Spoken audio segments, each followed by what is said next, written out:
Hey, It's Andy, yes, Dale. if I got a geezer and you got a geezer, what do we got? A geezers. A geezer each. Show. Well, we're back again. We're back again. It's been a little bit of a break. And this week we've got, as the title suggests, probably the best character. Enhancer. Yeah, best enhancement talent that ever was. And we're not talking about enhancement for male genitalia. We're talking about Steve Lombardi, the Brooklyn Brawler, kimchi, something that's a bit of a side dish. Yeah, and he also had a thing as well, didn't he? He also had a big impact in a lot of things that you may not even know Yeah, that in wrestling. includes, yeah, I mean, that includes production. That includes actually, from what we understand, being the Ultimate Warrior's only friend, Hmm. Yeah. from what I He understand. he also created a finisher move for a WWE superstar. Do you know which one that was? Well, since his record was really bad, I would think that it's probably a really bad finisher. So it's Mhm. probably the skull crushing finale. Nope. So ECW original. ECW original. Uh-huh. Was it the Arabian Skull Crusher? No. So he in ECW, his finisher was a power driver, which obviously wasn't allowed in WWE. So they had to come up with a new finisher for him. The Dreamer? No. Who? Okay, I'm going to give you another thing. Paul Heyman used to love screaming this finisher. Cash Mahaj's name? Go, Oh, go. okay. Did he? Yeah. So basically, when Rhino come into WWE, his finisher in WECW was a pile driver, which obviously Vince didn't want him doing because Oh, at that point yeah. we'd already had the issue with Austin and whatnot. Oh, yeah. And then you'd see the footage of Francine going through the table and her skirt going Mm, down, and, yeah, everything looked very nice from that angle. yeah, yeah. So basically, what it was he was speaking to the Brooklyn Brawler backstage, and he turned around and said, "Why don't you look at doing the spear, but we call it the gore because obviously Rhinos gore people." I like it. That's true. That's good. How many rhinos have you run into lately over on your side of the pond? Quite a few in high heels, but that's another story. I love it. Look, Steve Lombardi was a record setting enhancement talent. By record setting, I'm not talking about a record book losses. I'm talking about he didn't own a CD player until 2011. Did you know that? No. He still has that book that you keep in the back seat of your Pinto. And then you have to pull it out so you could listen to the Lost Prophets album from 2001. Oh, no, we're not supposed to talk about them, right? No. God, what could have been with that band, huh? I One of the things here that you realize, though, is that he did his job the best in the business. Think of guys like Iron Mike Sharp and a less expensive Miz. This is not a slight on Miz, by the way. The guy gets instant heat no matter what happens in the prior match. So this guy's always going to build up his heat. With Lombardi, he didn't really need to build up any heat, though. I mean, he was mm, just there. He took the pin, but he'd make a guy look good and teach a few things in the ring there. yeah. And he was also a universal piece, I always say, because he fitted in anywhere they needed him to.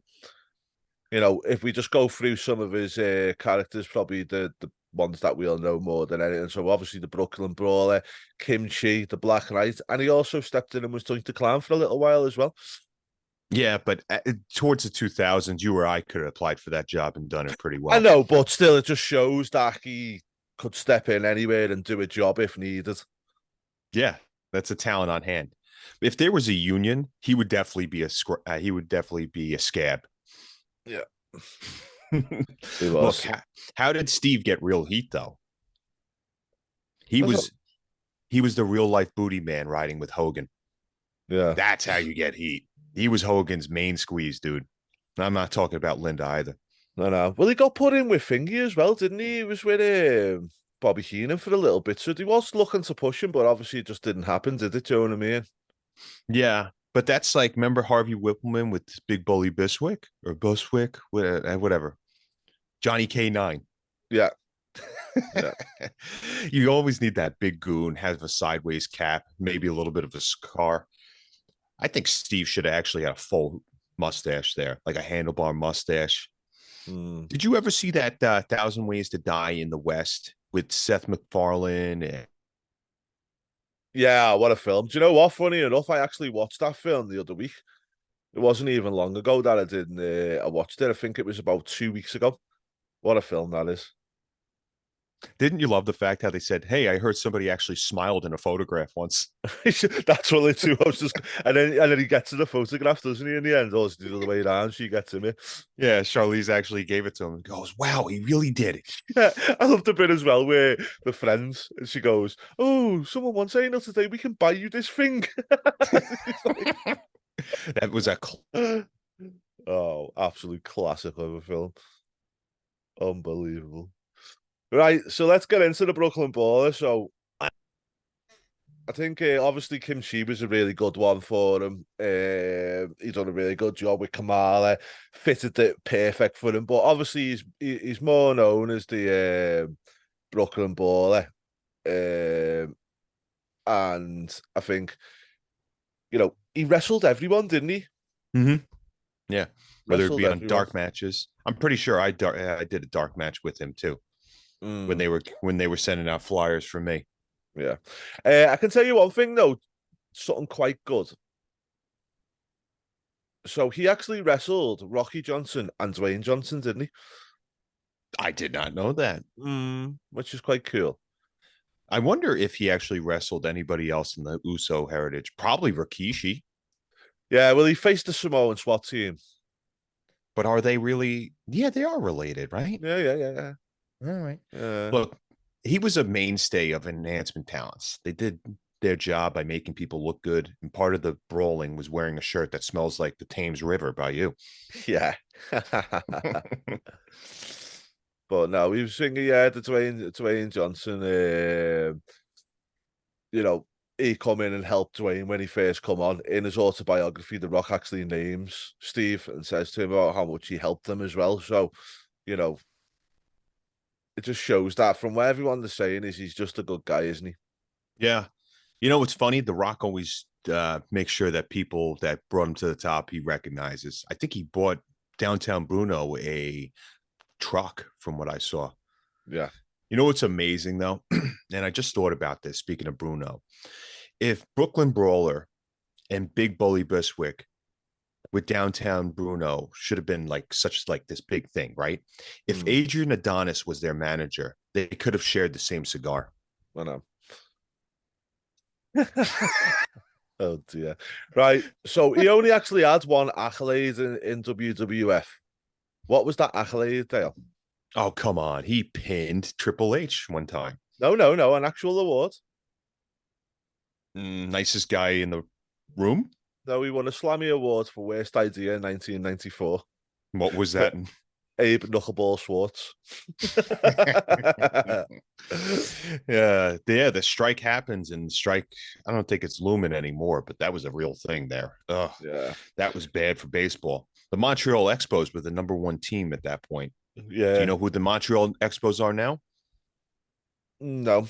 The Washington Nationals. Ah, okay. Yeah. Well, that is Steve Lombardi. I think he's a dying breed now. We don't really have anybody. I mean, you could probably say the modern day Miz. The only difference I'd say is Miz and Baron Corbin can probably pop in anywhere and do a match, but they have won titles, etc. Where Steve kind of could change his character. He was there to do whatever he want, whatever he was needed of him. Yeah, what a guy. And I think the wrestling bit, he should be a Hall of Famer one day. Whether he actually gets there, we don't know. He's gotta look. I got something to say about that. He was a producer for the Ultimate Warrior DVD. That apparently he was the only person that wasn't burying Warrior, and they were Mm, friends. So he actually shot this as the only person that was honest, and he's still honest to about the DVD. mm. And WWE has been making up this actual DVD saying it's not a real thing, but yeah, money. That's why. Brilliant. Right, guys, let us know what your favorite Brooklyn Brawler or Steve Lombardi moment is in the comments, and we will be back soon with another little review for you. Till then, bye, Dale. See you around.